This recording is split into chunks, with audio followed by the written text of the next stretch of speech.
Notre prochain invité aujourd'hui, c'est Simon Labrec, qui est directeur général et instructeur-chef du club l'Everest de la Ligue de hockey junior 3A du Québec. Salut, mon ami Bon Simon. matin.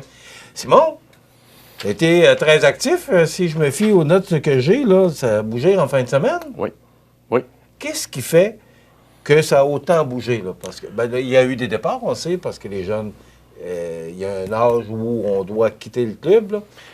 Donc ça, il y avait des postes à combler. Oui, il y avait des postes à combler. Surtout devant le filet, on voulait aller chercher de la profondeur. Au niveau de notre offensive aussi, on perdait beaucoup de joueurs de 20 ans également. Et puis c'est sûr que l'année passée, on n'est pas satisfait de comment ça s'est terminé. On veut vraiment donner là, un coup de barre pour que les prochaines années là, on soit une équipe là, vraiment compétitive. Puis qu'on se rapproche là, des équipes là, qui, chaque année, sont proches d'un championnat. Puis on veut vraiment là, donner aux gens de Montmagny une équipe là, compétitive là, sur quelques années, puis faire une belle route en série, là, ce qu'on n'a pas eu depuis l'existence de l'Everest. Puis c'est à ça qu'on pense présentement, c'est de vraiment faire une route en série, être compétitif, puis donner ça aux gens de Montmagny. Avant de parler des joueurs qu'on a repêchés, c'était quoi l'objectif? Là? Bon, tu le dis, il y avait... Ouais. On veut donner une équipe plus compétitive, mais le fait d'aller chercher des joueurs de l'extérieur, de les ramener à la maison, c'était quoi l'objectif premier pour Simon Labrec? Ben, l'objectif premier, on voulait aller chercher beaucoup de profondeur dans notre repêchage.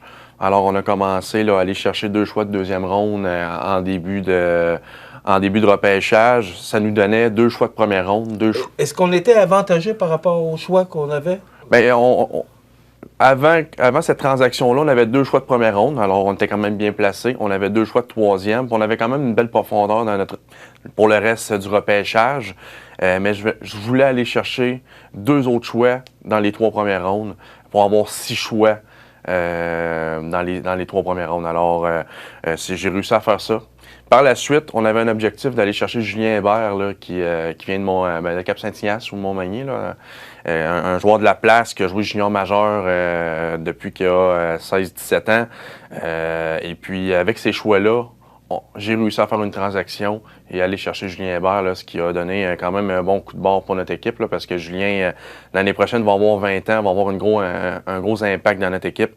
Alors ça a été toute qu'une transaction pour nous autres. On était super contents parce que c'est un joueur de la place et non seulement ça va être un joueur d'impact dès l'année prochaine. C'est un joueur de centre? Ou... Je pense qu'il peut jouer un peu partout. Là, au centre, à l'aile, Julien, je pense que c'est un joueur qui est capable de s'adapter partout. Là. Fait on va valider ça en début de saison, là, mais Julien, ça va être un joueur qui va être un leader, qui va amener beaucoup d'offensives chez nous. Puis on est super content d'avoir fait cette transaction-là. Et puis par la suite, on s'est permis de prendre une chance là, sur le cas Félix Riverain. Félix Riverain, lui, a joué chez nous à 17 ans, a eu une bonne saison avec nous. Pourquoi qu'on l'avait transigé l'année passée, c'est qu'on pensait qu'il passerait à la prochaine étape là, au junior majeur, ce qui était le cas en deuxième moitié de saison. Et puis, c'est un joueur qui appartient au Voltigeurs de Drummondville. Drummondville, l'année prochaine, vont faire ça va être une équipe qui va être parmi les équipes là, qui veulent remporter le championnat. Alors, si jamais Félix n'a pas l'opportunité de faire l'équipe à cause de leur profondeur, ben il va pouvoir revenir avec nous et jouer un rôle très, très important. En plus, il a seulement 19 ans. Alors, on a la possibilité de l'avoir sur 2 ans. Là. Alors, ça fera en sorte que notre top 6, là, si on veut, nos 2 premiers trios, pourraient avoir beaucoup de punch là, à l'attaque. Bon, OK. C'était la question. C'est que là, il appartient au Voltigeur, mais Oui. on l'a pour 2 ans à Montmagny. Possible. Bien, possiblement. À moins qu'il soit rappelé à Drummondville. Si jamais l'année prochaine il joue junior majeur, ben on a encore la possibilité de le ramener à 20 ans. À 20 ans, on le sait, seulement 3 postes disponibles par équipe, là, des joueurs de 20 ans. Alors, ça devient compliqué. Alors, si jamais il ne peut pas se permettre un poste dans le junior majeur, bon, on pourrait le reprendre à 20 ans, puis Félix sera un joueur dominant pour nous autres.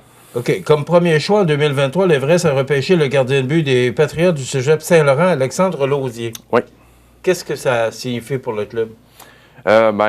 Signifie qu'on va avoir un gardien là, que je crois garder les buts 2 ans au niveau midget 3, au séminaire Saint-François. C'est un joueur qui est natif de Trois-Pistoles, alors connaît quand même bien la région. C'est un joueur qui voulait venir jouer à Montmagny. Lui, l'année passée, il a joué midget 3 il y a 2 ans. L'année passée, il s'est fait couper là, dans les derniers joueurs de Shawinigan, les Cataractes de Shawinigan.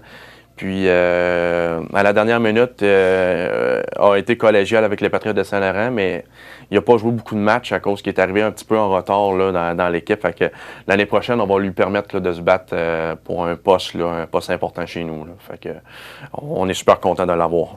William Arsenault? William Arsenault, c'est un joueur de l'Abitibi. A signé avec le Phoenix de Sherbrooke. Va se battre pour un poste junior majeur. Mais si jamais ce joueur-là ne fait pas l'équipe au niveau junior majeur, ça va être un joueur qui va être ultra important là, pour notre équipe. C'est un joueur qui a progressé tout au long de l'année avec son équipe. Il a eu des séries incroyables. Là. En série, souvent, ça compte. Puis lui, il a élevé son jeu d'un cran. A marqué plusieurs buts importants pour son équipe. Là. Puis c'est un joueur qui veut venir jouer à Montmagny, là, à l'autre bout du Québec. Lui, il veut venir jouer chez nous. Alors, ça serait toute qu'une acquisition pour nous autres. Est-ce que l'équipe est complète? Ou s'il y a encore des transactions? Je crois que ça va être tranquille là, pour le reste, à moins peut-être dans l'opportunité. Mais demain matin, la saison commence, on serait prêt. Là. À toutes les positions, on a de la profondeur. On est vraiment content de ça. Bon, ça va changer quoi pour la prochaine saison? Avec les nouveaux joueurs qui arrivent.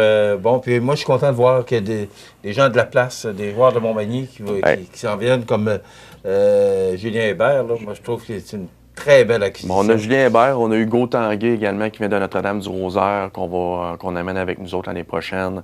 On a d'autres joueurs là, qu'on veut pas parler présentement, mais qu'on va réussir à convaincre de venir jouer chez nous, qui viennent de la région. Fait que on est content. On est allé piger à l'extérieur également parce que veut pas, pour combler nos besoins. Si on n'est pas capable de les combler dans la région, on n'a comme pas le choix de sortir.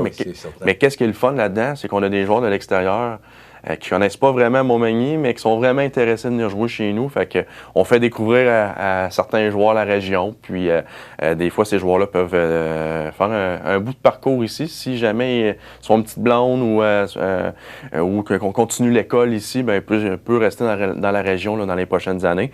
Mais pour revenir à l'équipe, on va avoir une équipe avec énormément de profondeur. On est vraiment positif pour la prochaine saison. Autant devant le filet, à la défensive, on a plusieurs retours. Là. On a Tristan Laflamme, Émile Côté qui reviennent à 20 ans. Timothy Saint-Pierre, 19 ans. On a Nicolas Lamontagne qui revient pour une deuxième saison. Elliott Chaput qui a joué 2 années midget 3 à Lévis. Fait qu'on a beaucoup de profondeur à la défense. Et puis à l'attaque, on a Julien Hébert, Elliott Lavoie qui a joué avec les Remparts de Québec l'année passée, qui va revenir à 20 ans chez nous, qui va ramener beaucoup de leadership. On est allé chercher une coupe la Coupe Gilles Courteau, la Coupe Memorial. Alors, on va emmener beaucoup de leadership. Et puis, on a énormément de profondeur à l'attaque. Là. Alors, si jamais Félix Rivin vient pas là, chez nous l'année prochaine parce qu'il joue junior majeur, bien, c'est pas grave, on a beaucoup d'options. Il y a de la relève. Beaucoup d'options, puis c'est ça qu'on voulait. On voulait avoir énormément de profondeur pour si jamais on a des joueurs qui font le junior majeur, bien, on va avoir une bonne équipe quand même. Là. Simon, on va te recevoir à nouveau là, avant que la saison commence pour voir quand le club sera complété. Mais je tiens à rappeler que les billets de saison sont en prévente au coût de 250 $. Cette année, on peut s'attendre qu'on va avoir une bonne équipe. En tout cas, moi, si j'entends l'instructeur-chef, on va le gâter avec l'Everest cette année. Bon, on travaille fort pour amener une équipe compétitive, puis on veut vraiment se rapprocher là, des équipes là, qui, à chaque année, veulent gagner le championnat. Puis on veut faire partie de ces équipes-là dans les prochaines années. C'est vraiment l'objectif de notre organisation. Simon Labrec, directeur général et entraîneur-chef du club l'Everest, tiens-nous au courant des changements. Merci beaucoup. OK.